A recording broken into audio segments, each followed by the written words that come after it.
Hi, it's Ariella, and I am trying something new today. I am going to do one of my videos, but I am doing this all by myself. So I have a very exciting MacGyvered setup with it. The camera is all in place, and so there won't be any close-ups or anything, but my family's all got stuff to do, and I wanted to show you all how to make pizza today. So out of stuff that you may have in your pantry. I mean, I don't know if you've been to the stores lately, but if you have, apparently everyone on the planet has bought all of the flour.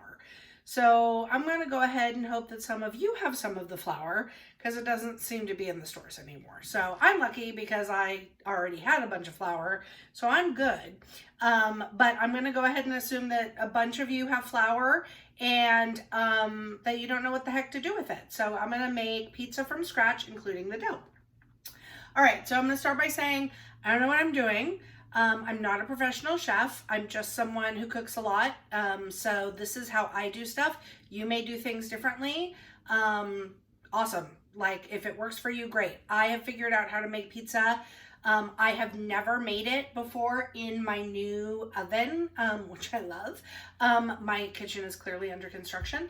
But I have made it really, really well in a terrible, terrible oven. So if I could make great pizza in my old terrible oven, I'm going to assume that we're all going to do this together today. All right, we'll see how it goes, but we're going to start with the dough. So the first thing you need is about 11 ounces. So it's like 1 cup plus 1/3 of a cup-ish, 11, 12 ounces. And again, it's a little bit flexible, of warm water. Now, what does warm water mean? It means that if I stuck my finger in it, it would not hurt, but it is definitely warm. I put this water in the microwave to warm it up, and I'm putting it into the bowl of my KitchenAid mixer, which I just noticed there is a piece of dried dough from probably when I made bread the other night. So, all right, super clean here. We're clearly rated by the health organization. All right, so I put warm water in my KitchenAid. If you don't have, I should say stand mixer. If you don't have a stand mixer, you can, the recipe stays the same. It's just the process for kneading the dough that's different.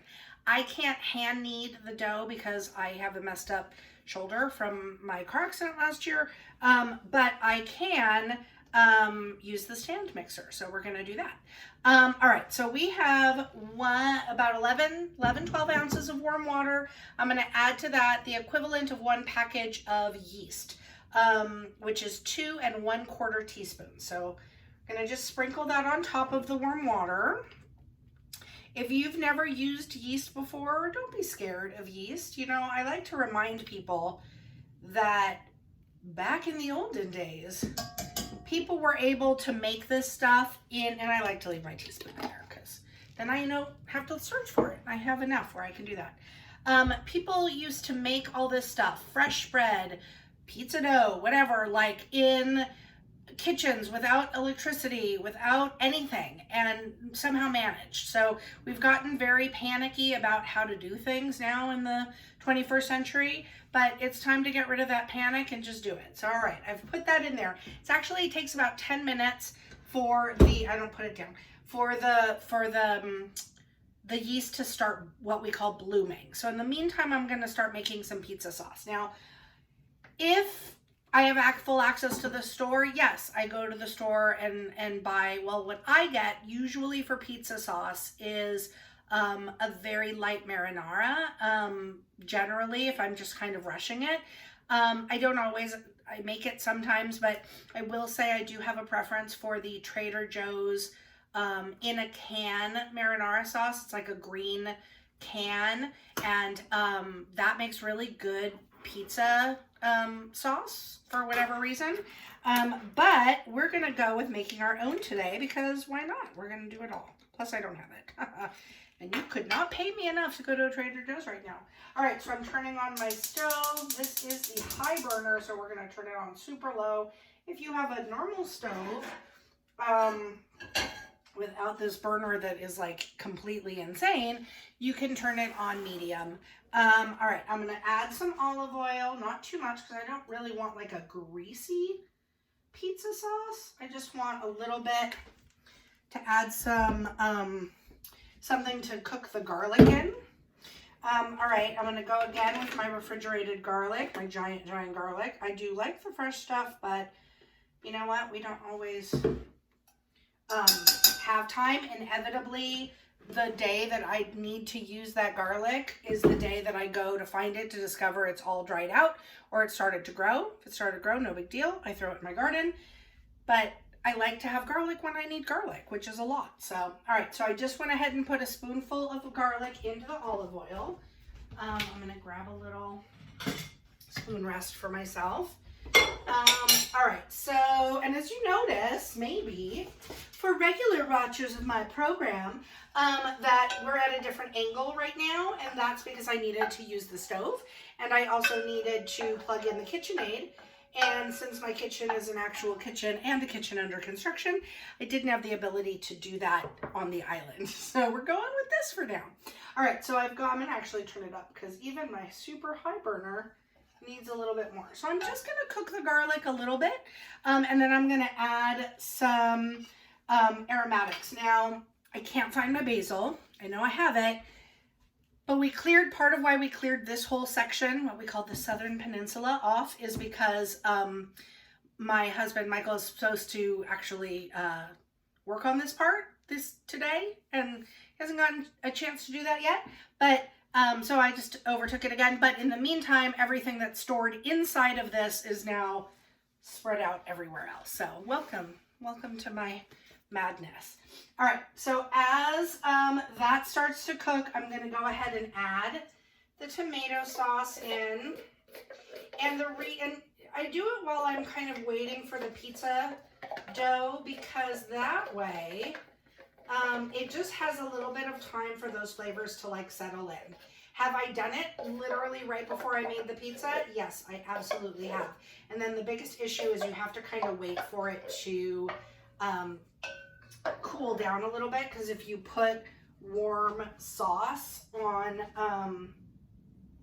the dough, it kind of like messes with your dough mojo a little bit, so you don't want to do that. All right, so we're getting that going. I'm going to add in some oregano, and like I said, yes, you can add basil. You can add anything you want in here.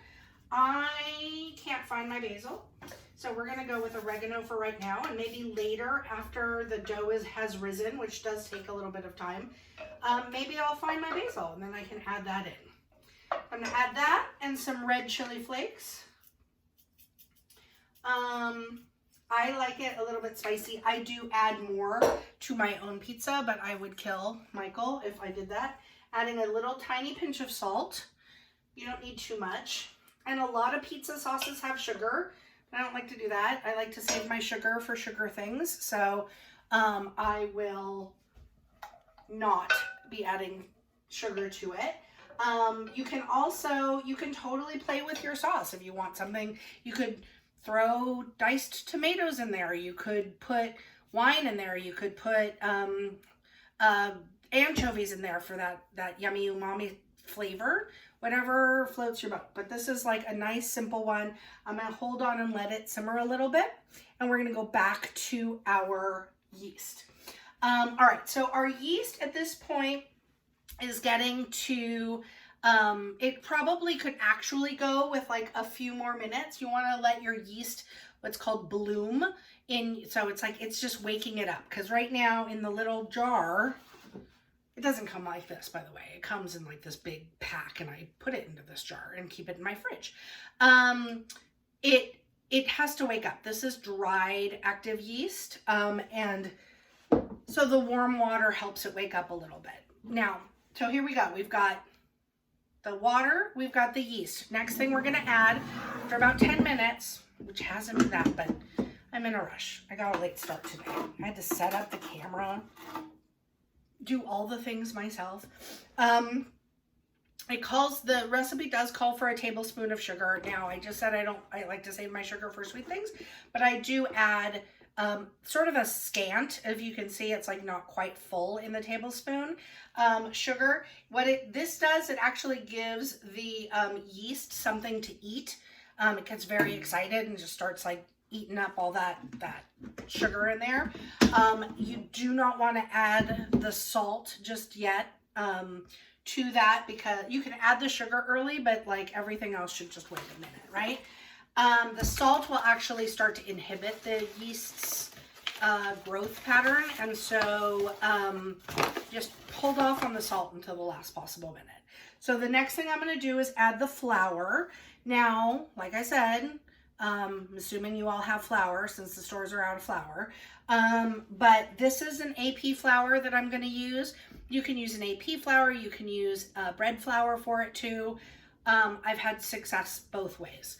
And incidentally, oh look, I already have a cup in there. Incidentally, oh, but this is like a little one. I was feeding my starter probably. What was my incidentally? I have no idea. Oh, maybe it was this. So there's a lot of things that can affect your pizza dough. The weather is a huge one. So if it's a more humid day or you live somewhere that's more humid, you might need to add a little bit more flour or less water. If it is drier, then the opposite. Also, this is the sort of thing that you can make in the morning, and or you can make it in the afternoon. It does take, I would say, like, you want to start it at least 2 hours before you want to eat. There is no like making pizza dough at the very last minute. Very last minute is 2 hours before, because you do need time for it to rise. Okay, so we've got flour. So we're going to do, it's about 3.5 cups of flour, more or less, depending upon the weather. So there's 1, 2. Also, different flours can be thirstier, like a more freshly milled flour will be thirstier. Whole wheat flours or whole grain flours are also thirstier, need a little more water. 3, thank goodness I remembered. It's very unlike me. All right. Oh, there's that shoulder. All right, 3.5. Okay, so I've done 3.5. I like to start with that because you can always add, not take away. And then it's 2, the recipe calls for 2 tablespoons of olive oil. Okay, if you want to use a different kind of oil, I guess you could, but recipe calls for olive oil, that's what I do. And I don't measure, I do 1, 2 tablespoons. It's fine. I tell the kids it's 2 glugs. 1, 2 glugs of olive oil. And I'm going to go ahead and turn this on. I don't know how loud and annoying it's going to be, but it is going to have to be on for about 10 minutes because that's how long it takes to knead it. So I need to add in the salt. Waiting till the last minute can sometimes be a problem because then I forget, and then that's a bad idea. You do need salt in this recipe. Salt just brings out those flavors. You can add less if you want to. So I'm going to do a tablespoon of kosher salt. I'm going to mix it in while the stand mixer is going. Now, if you don't have a stand mixer and you really want to do this, so you get to the point where I just said, where you take all those ingredients, you put them all together, and then you're going to stir them up like with a wooden spoon or so until all of the ingredients come together in the bowl, whatever bowl you're using. And then once they're all sort of mixed together, that's when the kneading part starts. So this bowl, I used the dough hook and I just locked it. I used the dough hook to mix it, which sometimes the recipes suggest not doing that. And, they'll say like, use the paddle attachment, and then I don't, sorry. I just use the dough hook. And so with this, basically you let it just go for 10 minutes. So if you're kneading, which again, I cannot do at this time, but you would put it in your bowl, you would get it to all the ingredients are mixed together, then you would dump it on a surface that was clean and good for kneading, you could use like a butcher block, or you could use even like a sort of You could use a cookie sheet. Sometimes with my sourdough, when I'm having to do the tightening of it, whatever, I'll use like a cookie sheet because clearly I don't have counters. I have a counter, but that's it. And that's new. So, but I will just, so you can do that, and you just do that like kneading thing. Listen, there are a million YouTube videos on like how to knead bread, so I'm sure they can help you, but I haven't been able to knead in a very long time, so I'm very thankful for my stand mixer. All right, so it's going. It's a little bit, I'm looking, I think it's a little bit on the dry side. There's a little bit of powder at the bottom. Oh, and my pizza sauce is bubbling, so I'm just gonna give it a little stir. You don't have to pay a lot of attention to that, and it doesn't take a lot of work. You're not cooking it. You just need to like get all the flavors to sort of meld together. So, yeah, I'm gonna go ahead and add just a teeny bit. You can add water, which I have a tiny bit of water left, so I'm gonna do that. Just to kind of bring all of the pieces from the bowl together. Flour, like I said, is thirsty. Sometimes it just takes it a little bit of time to, I'm gonna turn it off for a moment. Here's what it looks like. Okay, and there is still a little bit of powdered flour at the bottom. Oh, you can't see it. Haha. Technology. Okay, so here is what the ball of flour now looks like after all of that stuff kind of got mixed in. I am going to put it back in there because sometimes with the stand mixer, the problem is the flour kind of like, or the whatever's in it sort of like moves up. So the flour will continue to absorb the water. I'm going to put it in there. I'm going to add a teeny more little bit of olive oil and then move this kind of into the camera so you can see what's happening. Sorry about that. I told you I didn't know what I was doing.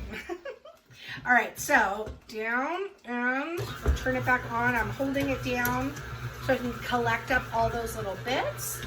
I'm going to lock it again. Yeah, so now it's got all the little bits. And at this point, I'm just gonna let it go and do this for about 10 minutes. My sauce is done because it's bubbling up good. So I'm just gonna let that go. Now this dough recipe makes enough for like 4 largish personal sized pizzas. I usually do, if I'm gonna do pizza, I'll generally do a double batch of dough. Not at the same time, I do one and then the other. And I'm just going to let this, you know, you knead it for 10 minutes, or you'd go this way for 10 minutes until it all comes together in a nice ball. And then you are going to cover it and you're going to leave it to rise for about an hour and a half, ideally somewhere warm. And that, all right. See, look, it's trying to escape. Don't escape, dough. Get back in there. Okay, so I like to cover my bowls while they're rising with shower caps because they're reusable. I generally use the clear ones. I like the clear ones better because then you can see what's happening underneath. I don't know where mine are. This is a familiar little ditty that I sang. I have no idea where they are. I've had them recently and I don't know what's happened to them. So, I know I have more, so I don't want to, well, I'm not going anywhere to get more. But anyway, you can cover it with a dish towel, tea towel. You can cover it with saran wrap if you really need, or, you know, plastic wrap if you really need to. But these are great because they are stretchy and they just go over the whole top and they keep the moisture inside. So I'm going to turn this off and go to that. And then I'm going to do like a thing, I'm going to cut it and we're going to come back later when it's time to make the pizza and I'm going to show you how to do that. But in the meantime, again, this hasn't been 10 minutes, but it's going to be okay. If I can get it off the silly thing. There we go. All right, so now I have this dough and it still could get like kneaded more. See how it's like kind of tearing? They want it to be a little bit more pliable than this, but for the sake of argument, let's pretend like I've kneaded it for 10 minutes. And you know what? I've done it less before when I've been in a super rush. You can kind of fuss some of that like rising stuff out in the rising part. So you're going to take another little dribble. This is just a dribble, not a glomp. Glop. What did I say? What did I say? I don't know. Lost my brain.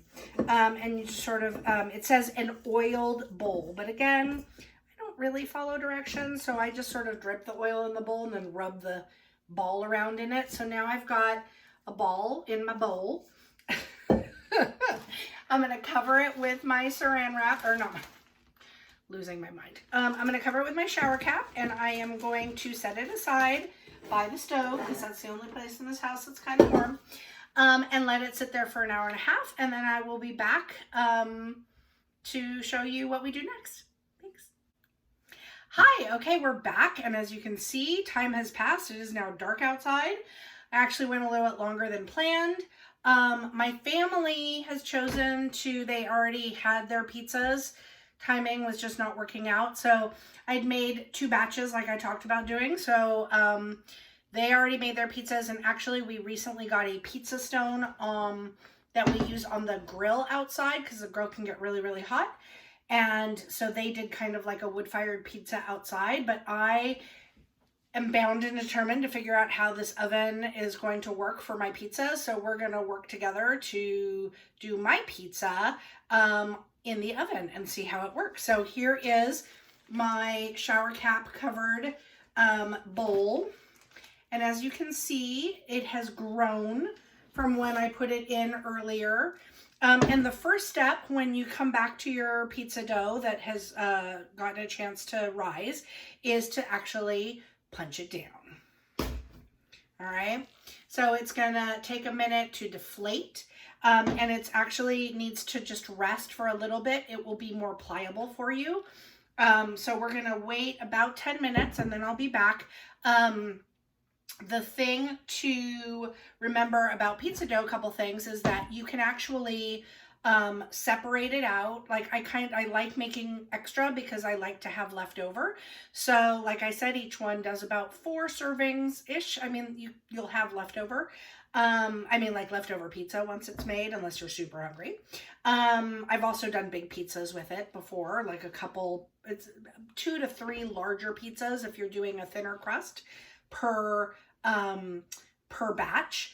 But you can refrigerate it, and refrigerated dough stays good for, I mean, we've eaten it 6 days after I make it, and it's still delicious. It even gets like a little bit of that like kind of, well, it actually doesn't get like a sourdough tang. It's more like, but it does have like really nice cell structure that develops over that time being in the fridge. So it gets like really like those big bubbles and stuff in the crust, which is really nice. And you can also make sort of a faux focaccia out of it, or flatbread, something like that. You can try different thicknesses of crusts. Although this one, I prefer a thin crust, so I go as thin as I can, which we'll do in about 7 minutes when that's ready. Okay, hi, we are back.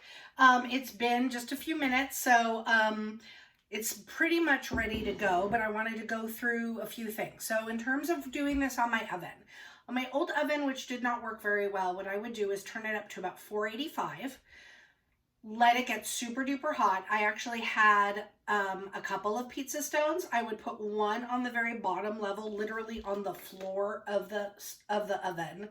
And that's where I would start the pizza. We have pizza peels, but I don't use them generally because I get very frustrated at the like trying to get it in and out, so we reserve that for the barbecue.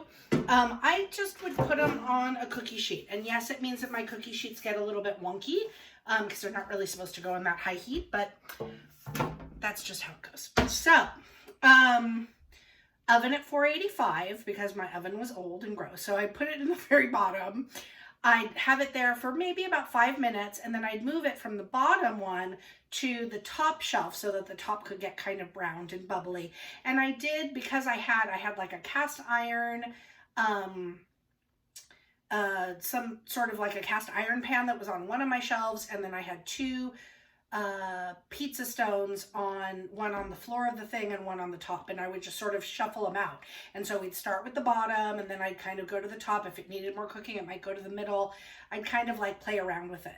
Today I'm just making one pizza for me, So I am going to, I have the oven at 475 because this oven's better. So I'm hoping that that is going to be similar to what my old one is. I don't have any idea where those pizza stones are, but I am going to just try it starting at the bottom since it's warm down there at the bottom, and then I'll move my cookie sheet. So I have a cookie sheet. I have cornmeal, which I'm going to put on the cookie sheet to help once I put the pizza on there. That will help it from sticking. If you don't have cornmeal, you can also use just a sprinkling of flour.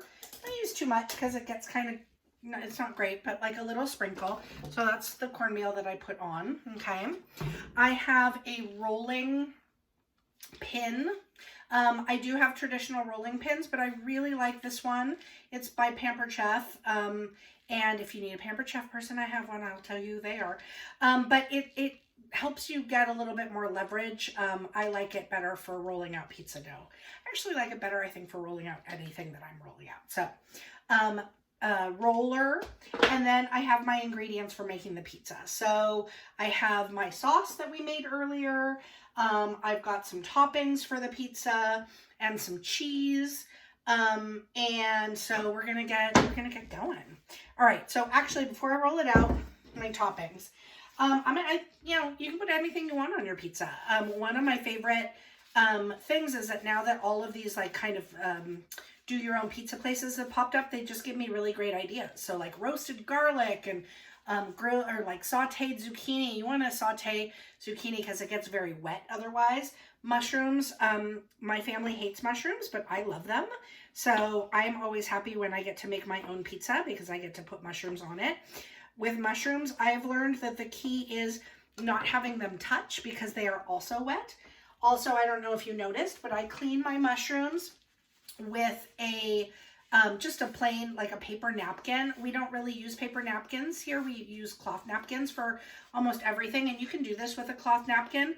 But once in a while, when we've gotten takeout or whatever, we'll get paper napkins. And so I have a very hidden stash of them, so that for a few things we use them. These are organic mushrooms, so I'm not terribly worried about anything like a pesticide on them, but you know, sometimes they grow them in manure. That's still organic, so yes, I do want to brush that off. You don't want to wash mushrooms because they are like little sponges and they're just going to soak up all that water and just make themselves more watery. The other yummy thing is you could actually saute mushrooms, like caramelized mushrooms and onions together. Put that on your pizza because that will keep the moisture down as well. I have some olives, just black olives we cut from a can. I have some pepperoni. Wanted to show you, super exciting, that my celery that I talked about last week started to sprout little leaves. So the roots aren't quite formed yet, but the leaves are there. So that's pretty fun. And then my leek started to grow bigger roots and has started to come up out of its old ending is now a new beginning, right? So, and I guess you can't see this, so that's the problem with not having a person there. All right, so I've got a few different toppings. I love artichoke hearts on pizza. I don't have it, but it's fine. I have arugula for afterwards that I picked from my garden this morning. Pretty excited. All right, so now we're going to take some dough, and I wish that I could tell you an amount of what it is. I can't. I don't know, but it's like a ball, like this big, maybe a little bigger. I like having a leftover slice or two for the next day. All right, so you've got a amount of dough. Now I've got more dough here. That dough is going to be my leftover dough that's going to go in the fridge for another day. And you could make a bigger pizza for yourself. No reason not to, and then have lunch the next day or dinner or whatever. So, all right, now I'm sure there are better ways to do this, as we know. I don't know what I'm doing. I just kind of started doing it. You just have to you learn by doing, guys. So, all right, so here we go. We're spreading it out. I like to sort of moosh it out first with my hands. You can do the like flying in the air thing. This dough to me feels a little cranky. I think probably because remember earlier when I got impatient and stopped kneading it like before I should have. It's not going to be the most flexible dough. And I wish you could actually like watch me. If I back up a little bit, you can watch me. All right, so now I'm just going to start in the middle and sort of work my way out. And I do a combination of, I'm not left-handed, but my right shoulder is not happy. So, all right, so I do a combination of, with the rolling pin, and then I sort of like pick it back up and I stretch it out some more. Now I like I said earlier, a really thin crust. This is not going, it like looks thin, but it's not actually thin. It's going to get like, it'll poof up in the oven. So that like any kind of thickness is going to be a lot thicker. And personally, I prefer toppings. So I want to have more toppings on my pizza. So we're going to keep going. And just push from the center out. You see, I go like away, the one away. And there are people, again, there's like going to be all kinds of methods to doing this. I do know that like, okay, so if you've stored the dough in the fridge for a couple days and then you're ready to make pizza, you just need to take it out and let it come to room temperature. It will probably, even this pizza will be happier in a few days since it didn't get all of the kneading for the breakdown that it should have, but it's still going to make a delicious pizza. So I am cool with that. All right, so here we go. Keep going.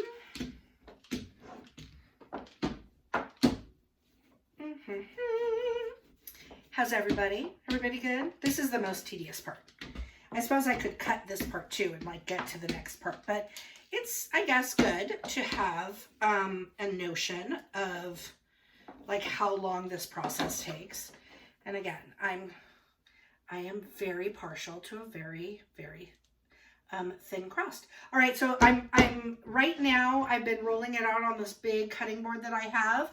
If you have a butcher block, you can use that. If you have counters that can handle this kind of thing, then use those.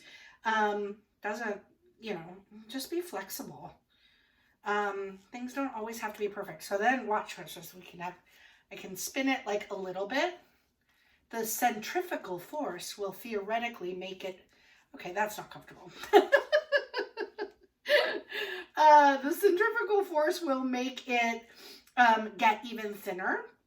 So this is, I guess, what we would call a hand tossed, right? It's not a super thin. You can't like see through it like paper.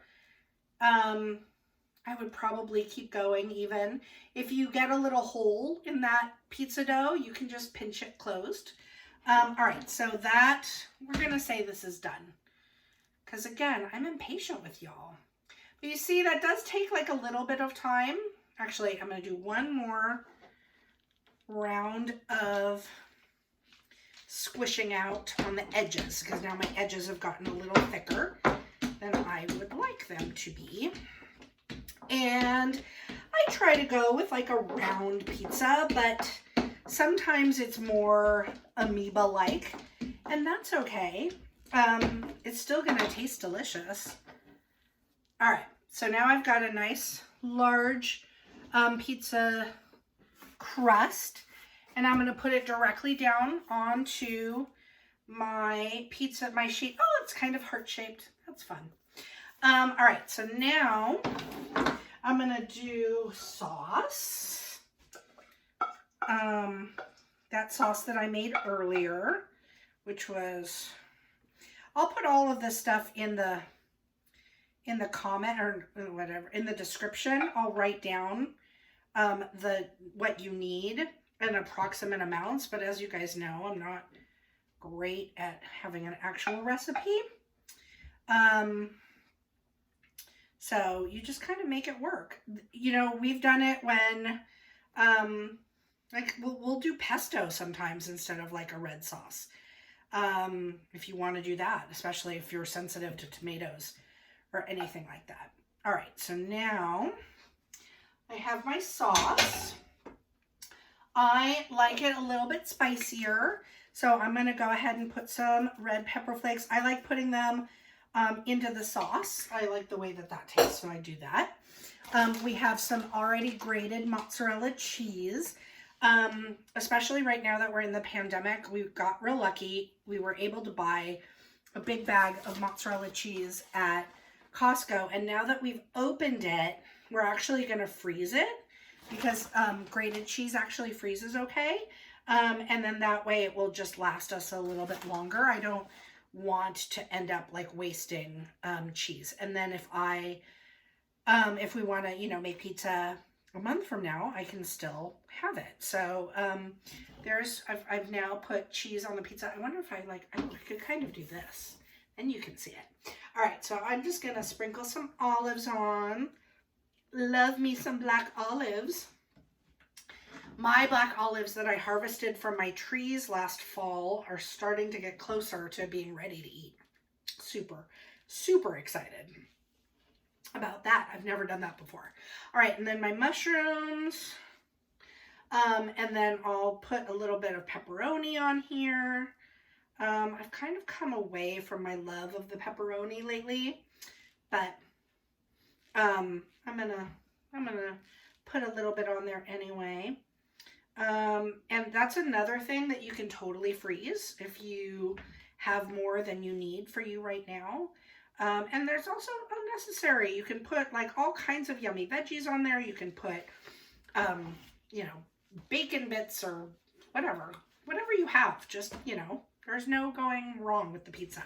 All right, so I've got, I should put my little pepperoni. I like to cut it in strips because I don't want big rounds of meat on there. So I'll just do that and sort of sprinkle it on. Prosciutto's really yummy on pizza if you have any prosciutto. Okay, so a couple little strips of it. Those will get smaller. The mushrooms will shrink. The olives stay around the same size. And I'm going to put my arugula on at the end because otherwise it just gets burnt to a crisp and doesn't actually taste very tasty. All right, so now I've covered my pizza with my pepperoni. And here we go. Da, da, da, da. And I'm going to put it in the oven on the very lowest rack. I don't know why I'm scared of putting it on the floor of this oven, but right now I'm just a little scared. So we're going to do this and we'll see what it comes out like. I probably will skip moving it from the bottom to the top. So I'm putting it in the bottom rack. I'm going to just kind of keep an eye on it. In probably about 10 minutes, I'll move it to the top and finish it off the last couple minutes on the top rack. My oven is a double one, so we're going all the way to the bottom. There it is. All right, it's in there at 475, and we'll see what happens. Okay, so we're back, and I've angled it down a little bit so that when I bring the pizza out of the oven, you can see it.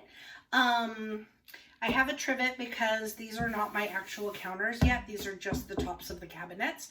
So I am reticent to set anything super hot down on top of it.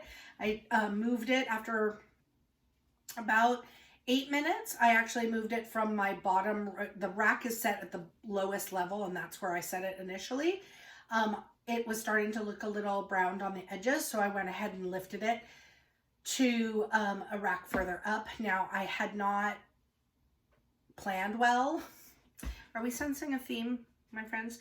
Yeah, I hadn't planned well, and so I hadn't actually already put the rack up higher, even though I literally had a conversation about it. So the rack was just a little bit higher, but I figured at least that would keep it from getting the bottom burnt, which I wanted to avoid. So I'm going to go ahead and pull it out now.